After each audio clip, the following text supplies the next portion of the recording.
A paz do Senhor, meus irmãos. Estamos aqui para mais uma pré-aula de número 3, com data de 19 de julho de 2020. Título da lição: O despertamento renova o altar. Mais um tema maravilhoso para o nosso aprendizado.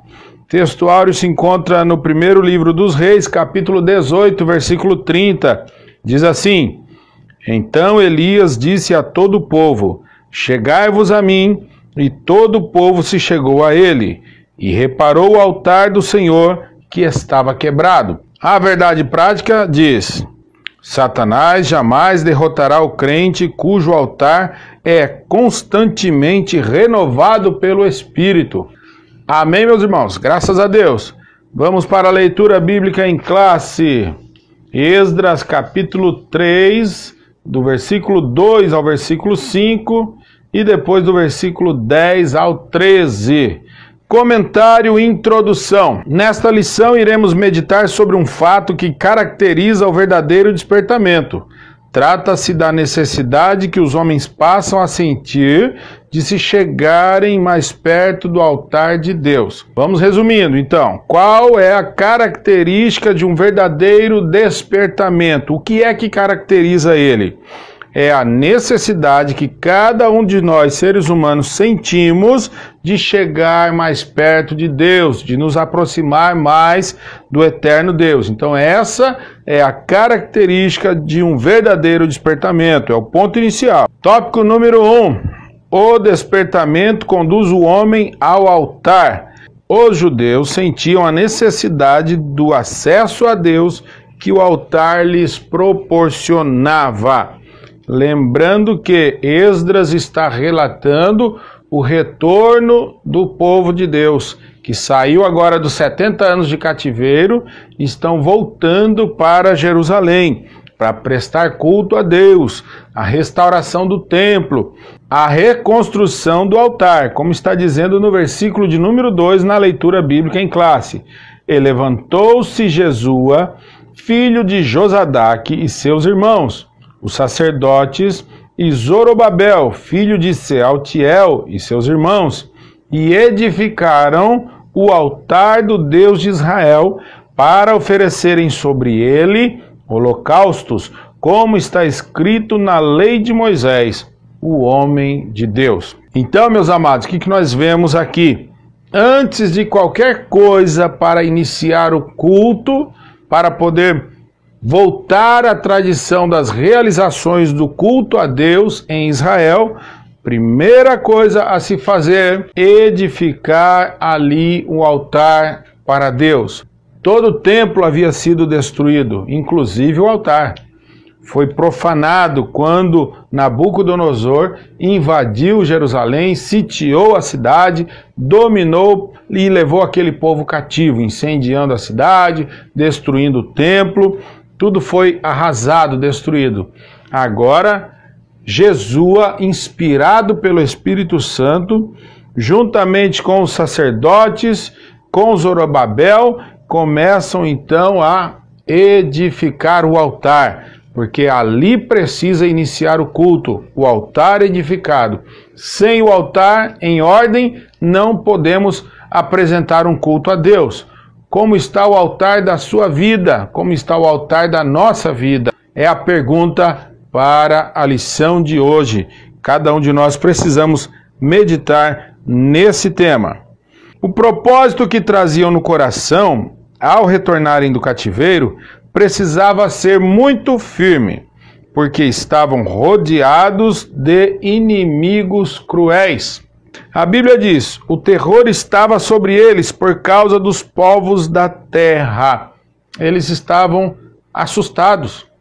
Para voltar a realizar esses cultos, voltar à tradição como era, todos os ritos, todas as cerimônias, os judeus ainda estavam assustados por conta de inimigos cruéis que habitavam toda aquela terra, aquela região. Por isso mesmo, o povo sentia que precisava do acesso a Deus através do altar.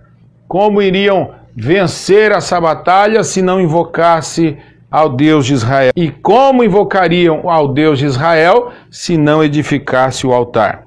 Veja bem, os judeus agora almejavam essas bênçãos através do altar, a importância do altar. O altar fala de reverência, o altar fala da presença de Deus, o altar fala de respeito às coisas sagradas. Existe um altar a Deus dentro das nossas vidas? Precisa existir, precisa haver um altar para Deus dentro do nosso coração, dentro das nossas vidas. E aonde está esse altar dentro de mim, precisa haver reverência ao eterno Deus, reverência ao Espírito Santo de Deus. Não havendo reverência, ele se afasta, ele se distancia da vida do crente. O ponto central da lição diz: Cristo é o centro da nossa comunhão com Deus. Subtópico número 2. Todos os despertamentos genuínos começam com a restauração do altar. No tempo do profeta Elias, nos dias do rei Acabe, como nós lemos no texto áureo, no início da lição. Então Elias disse a todo o povo: chegai-vos a mim, e todo o povo se chegou a ele, e reparou o altar do Senhor que estava quebrado. Como diz o título desse subtópico, todos os despertamentos genuínos começam com a restauração do altar. Naquela batalha, naquele confronto contra os profetas de Baal, Elias, antes de invocar a Deus, para que ficasse claro que Elias verdadeiramente servia ao Deus do céu, ao Deus de Israel, primeiro ele, sabiamente, Elias, um crente temente a Deus, um homem de Deus, não faz a sua oração sem endireitar o altar. Aqui diz o texto: a primeira coisa que Elias fez foi reparar o altar que estava quebrado, como vemos em 1 Reis 18:30. Depois sacrificou sobre ele e orou a Deus. Glória a Jesus, amém? E o fogo desceu. Se Elias não tivesse endireitado o altar, se Elias não tivesse reparado, botado em ordem o altar, simplesmente já chegasse orando, Deus teria respondido? Claro que não, sabemos que não. O fogo desceu, o povo exclamou: só o Senhor é Deus. Por que é que o fogo desceu? Porque o altar estava em ordem. Voltando a acontecer os cultos nas igrejas no Brasil, primeira coisa a se fazer, colocar dentro de cada um, colocar a vida, o altar que está aqui dentro, em ordem, diante do Deus Todo-Poderoso, Rei dos reis e Senhor dos senhores.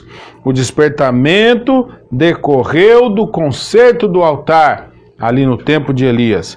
Vamos ver outro exemplo, letra B. Quando o piedoso rei Ezequias assumiu o trono de Judá, já no primeiro ano de seu reinado, ele abriu as portas da casa do Senhor e ordenou que fizesse vários reparos, inclusive o reparo do altar.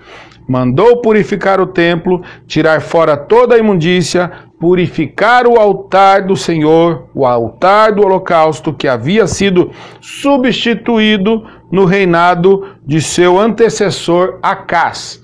Acás trouxe uma imitação de um altar que ele havia visto na Síria, na capital em Damasco, e trouxe e montou ali uma imitação. Deus não habita na imitação. Deus não aprova falsificação. Deus quer algo genuíno dentro de nós. Não é a gente forjar uma espiritualidade, imitar a vida espiritual de outro, sem buscar na nossa essência, lá dentro, no íntimo, um conserto com Deus, endireitar a nossa vida, o nosso altar, para que o fogo divino desça sobre a nossa alma, sobre a nossa vida e venha produzir muitos frutos. Graças a Deus. Letra C. Quando os judeus voltaram do cativeiro, construíram o altar sobre as suas antigas bases. Na leitura bíblica em classe, no livro de Esdras, construíram o altar sobre as suas antigas bases. Origem. Valorizaram as origens do altar. O altar foi reedificado, foi construído um novo altar, pois o outro havia sido destruído.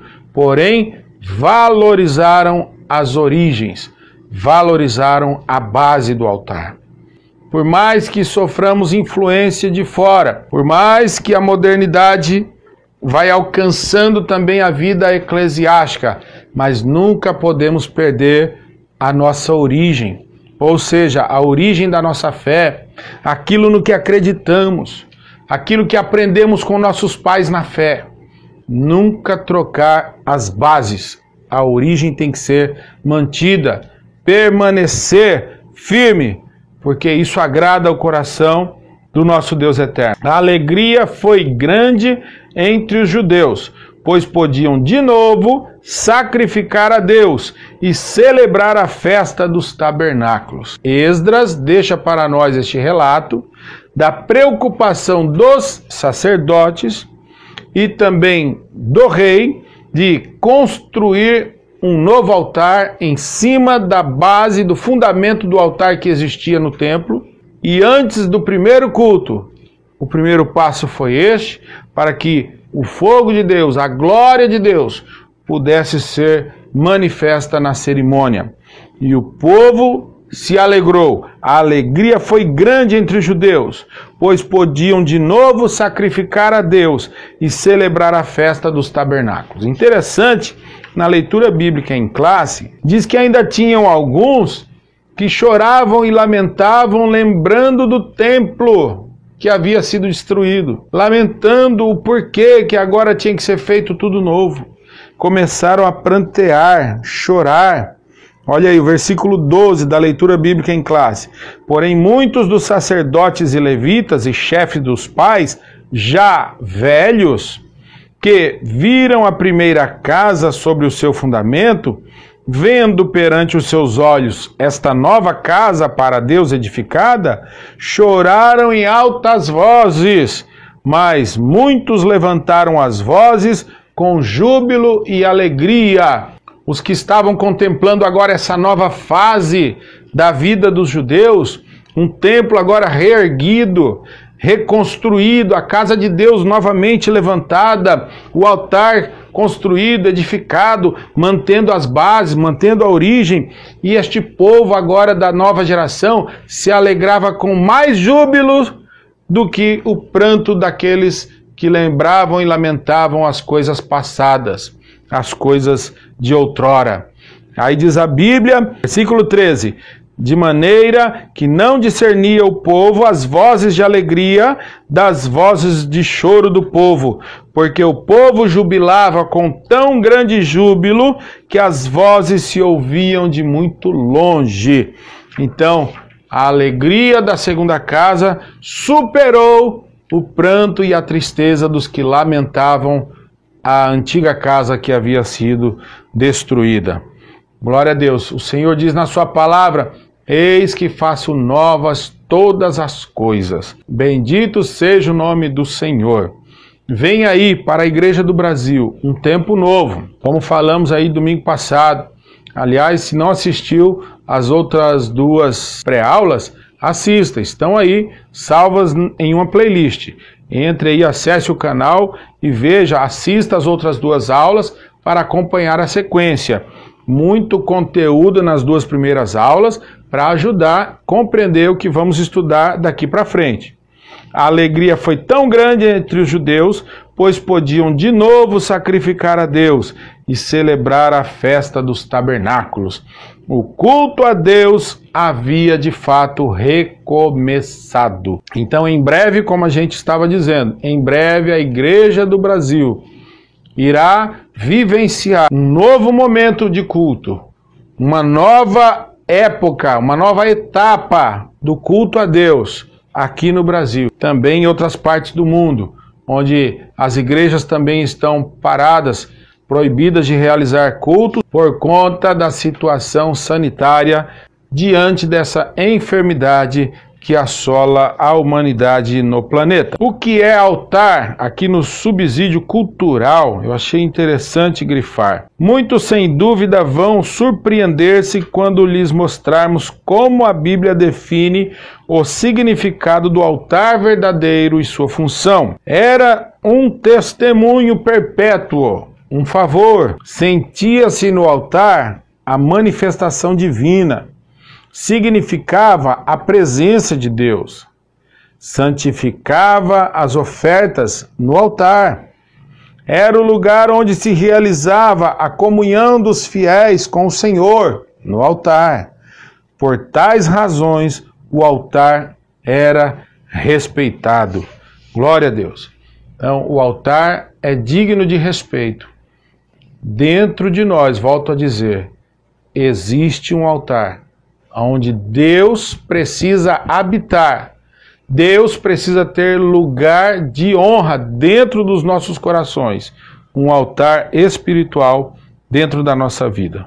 Muito bem, na sequência, tópico de número 2, Cristo, o centro da nossa comunhão com Deus. No tempo do Antigo Testamento, o altar era o ponto central do culto a Deus.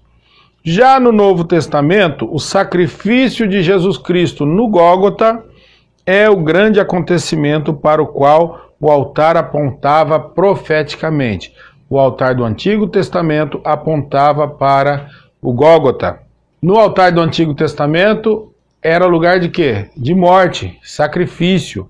Animais eram sacrificados naquele altar. No altar do Novo Testamento, que é o Gólgota, que é o Monte da Caveira, o que aconteceu? Sacrifício, a morte do Senhor Jesus. A diferença é que houve a ressurreição do Senhor Jesus. O sacrifício do Senhor Jesus foi perfeito a ponto de não necessitar outro sacrifício mais. Único, suficiente para salvar as nossas almas da perdição eterna. Toda a Trindade atuou ativamente na morte expiatória do Senhor Jesus.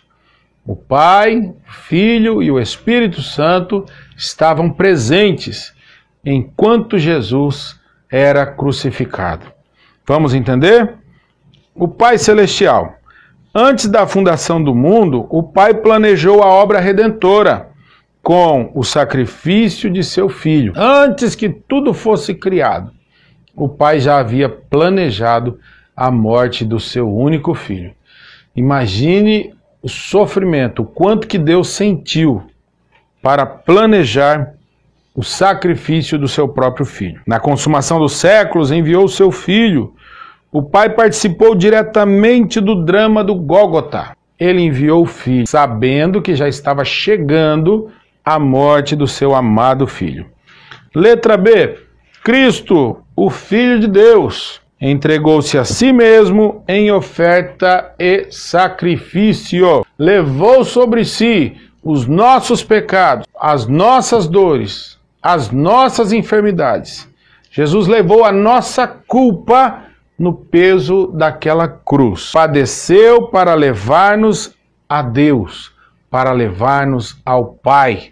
Glória seja dada ao nome do Senhor Jesus. E a participação do Espírito Santo. O Espírito Santo, por sua vez, ajudou o Filho a vencer todos os obstáculos que se levantaram contra ele até chegar à cruz. Foi através do Espírito Santo que o Senhor Jesus ofereceu a si mesmo, imaculado a Deus, puro, perfeito, o justo, morrendo pelos injustos. Bendito seja o nome do nosso Deus por essa obra redentora, aonde esteve presente o Pai, o Filho e o Espírito Santo. Subtópico número 2. O Espírito Santo quer, pelo despertamento, mostrar para nós a grande vitória de Jesus Cristo no Gólgota. O Espírito Santo, ele trabalha nisso, de nos despertar para que possamos enxergar a grande vitória do Senhor Jesus no Gólgota. A lembrança do que aconteceu no Calvário não é para a nossa tristeza.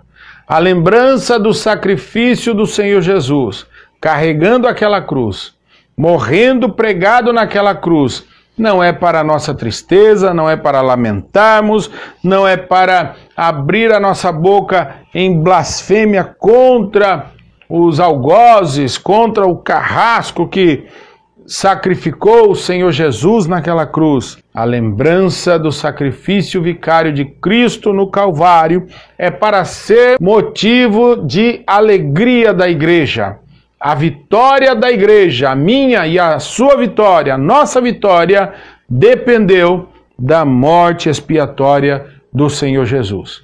Jesus ali não perdeu a vida. Jesus ali conquistou a maior de todas as vitórias. Glórias a Deus. E o Espírito Santo, ele quer iluminar o entendimento dos homens. E olha de que forma ele trabalha. Primeiro, ele revela. Segundo, ele ensina.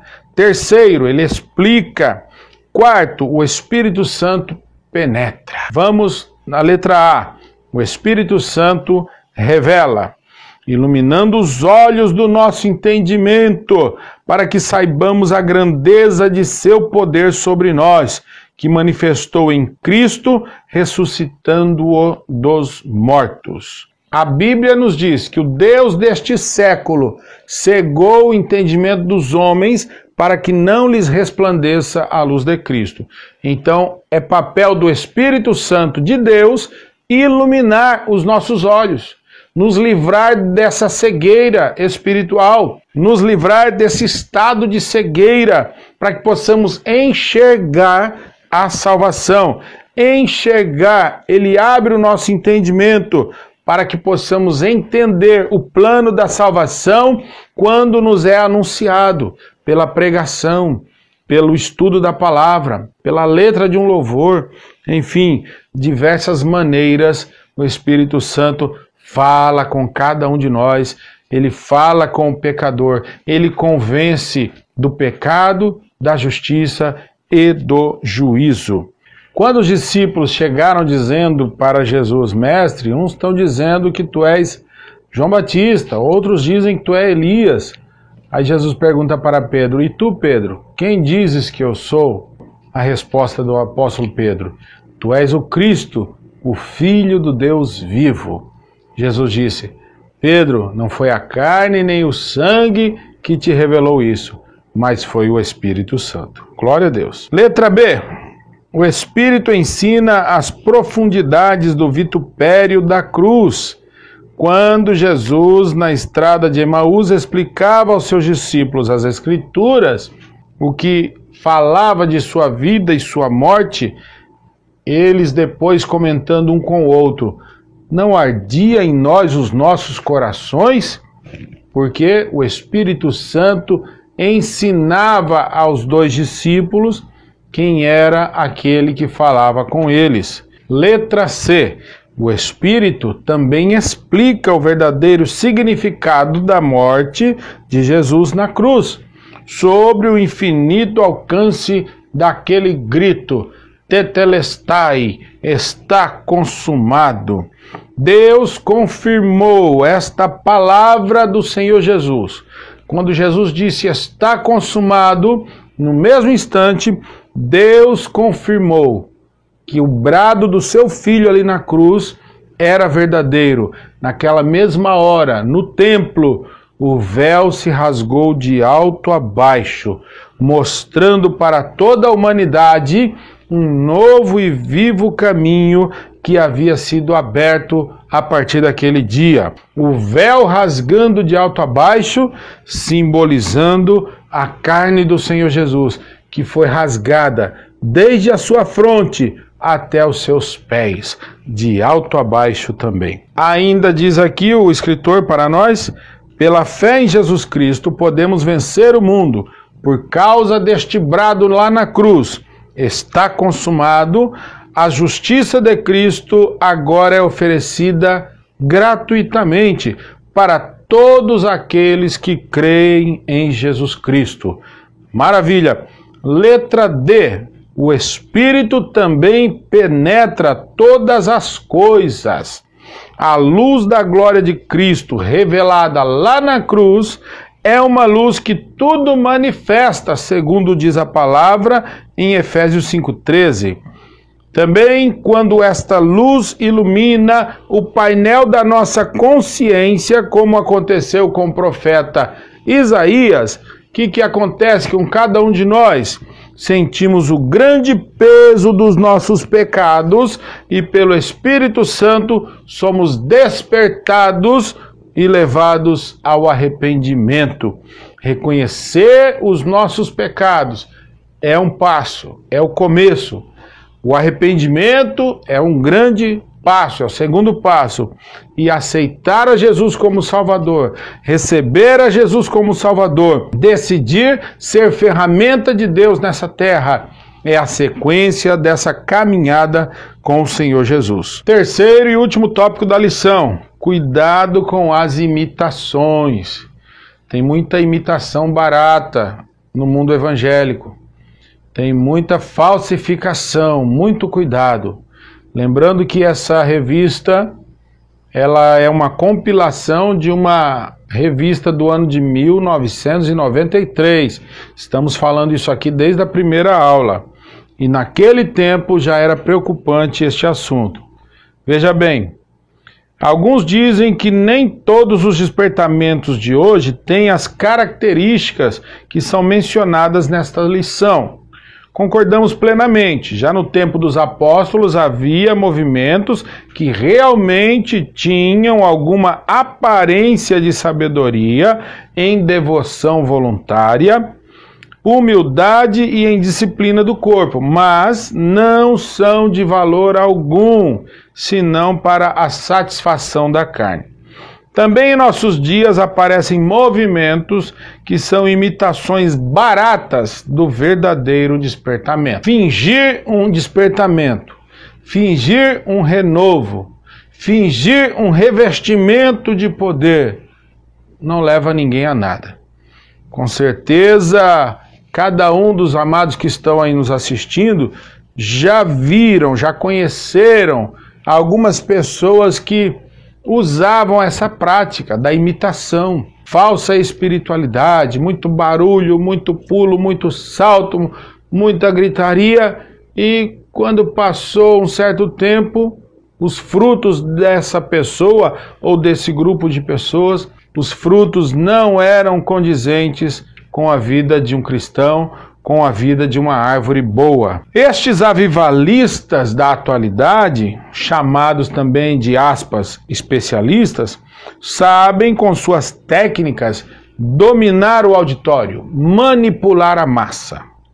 Podem fazer o público rir, chorar, jubilar, pular, bater palma, saltar. Eles praticamente manipulam o público, manipulam a igreja. Temos que ter muito cuidado com certos pregadores itinerantes. Não estamos generalizando, não.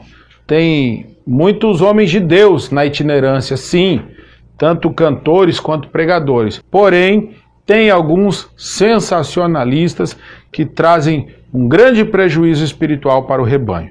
E nós, cada líder, cada pastor, dirigente de congregação, presidente de campo, sabe muito bem do que estamos falando. Precisamos ter um imenso cuidado quanto a essa questão de trazer itinerantes para ministrar algo para o povo que ensinamos dia após dia.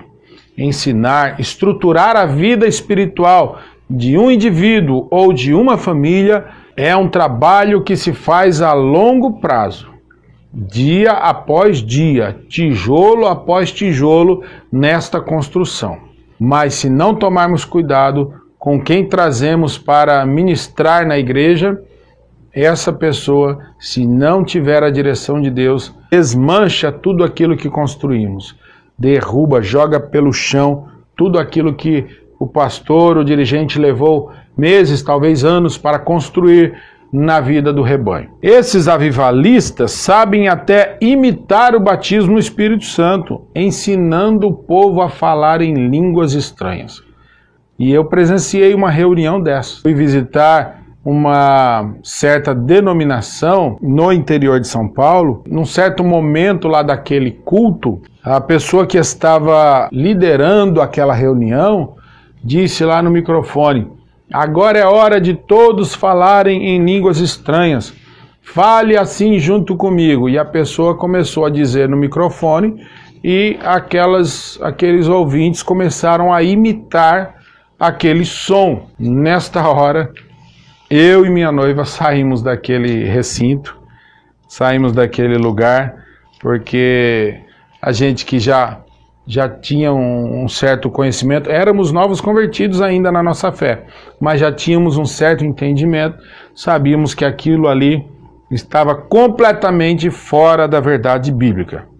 E ainda diz assim o escritor: são, porém, experiências sem nenhum poder e sem a menor reverência. Falamos aqui no início dessa pré-aula. Se não houver reverência, o Espírito Santo ele se afasta. Ele se distancia de um local ou da vida da pessoa que não presta reverência à santidade dele. O Espírito do Senhor também é Senhor. Ele é santo, ele é Deus, digno de ser reverenciado e respeitado. O escritor ainda vem nos dizendo aqui: uma de nossas igrejas sentiu-se obrigada a orientar os irmãos acerca de um movimento que faz de suas reuniões shows com apresentações de cantores evangélicos. Falamos sobre isso, não me lembro se na aula passada, a número 2 ou a aula número 1, mas falamos um pouco sobre essa questão de que muitos têm transformado o culto em show, apresentação, né? Dão tanto valor para a música e resta aquele pedacinho de tempo para a pregação da palavra de Deus. Sabemos que quem convence o ser humano do pecado é o Espírito Santo. E o Espírito Santo, para trabalhar na vida do pecador, é preciso que a palavra de Deus venha cortando a nossa alma. Ela entra até a divisão da alma e do espírito. É a espada de dois gumes. E sem a palavra de Deus, a pessoa pode sair do culto muito emocionado, pode ser levado pela emoção devido à encenação de uma peça teatral, devido à música alta, musicalidade alta, pode até se alegrar de alguma forma, mas se não houver a palavra de Deus, não vai causar o efeito transformador necessário acontecer no coração. Nesses shows dominam aplausos, vaias, gritos, assobios, bebidas alcoólicas em alguns casos, jovens dançando e se requebrando de modo até mesmo sensual, enquanto os hinos, os louvores estão sendo entoados. Por mais que haja um cantor evangélico, um show evangélico, mas se não houver reverência, o Espírito Santo, ele se afasta. Não é o cantor que vai trazer a presença do Espírito Santo. Não é o pregador que vai trazer a presença do Espírito Santo. É o altar que cada um de nós precisamos ter dentro da nossa vida, dentro do nosso coração, o respeito às coisas sagradas e a reverência à pessoa do Espírito Santo de Deus. Cuidado, esse tipo de imitação pode fazer com que a glória de Deus se afaste.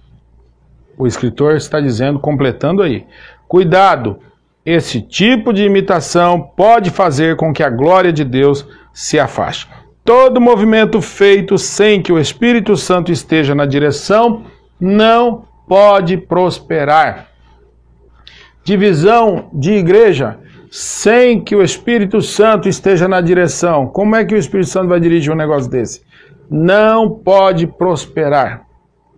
Contenda dentro do ministério, contenda dentro da igreja, não pode prosperar. Levante contra a liderança, o Espírito Santo está nisso? Não está. Não pode prosperar. O altar tem que ser restaurado e não destruído. Quando as coisas vão caminhando bem, mas aí chega alguém e rompe aquela aliança, quebra, desmorona o altar. Sem altar não tem a presença de Deus. Sem a presença de Deus, aí a sequência dos fatos serão de acordo com a carnalidade e as consequências serão terríveis. Deus abençoe a igreja do Senhor Jesus. Vem um tempo novo para a Igreja do Brasil, como já falamos.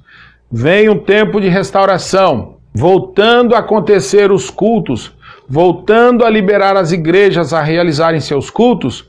Lembre-se, antes do primeiro culto, cada crente, cada um de nós, precisamos restaurar o altar que existe dentro do nosso coração, para que o Espírito Santo venha claramente sobre as nossas vidas, recolher as nossas orações, receber a adoração e manifestar com o fogo divino a glória dos céus.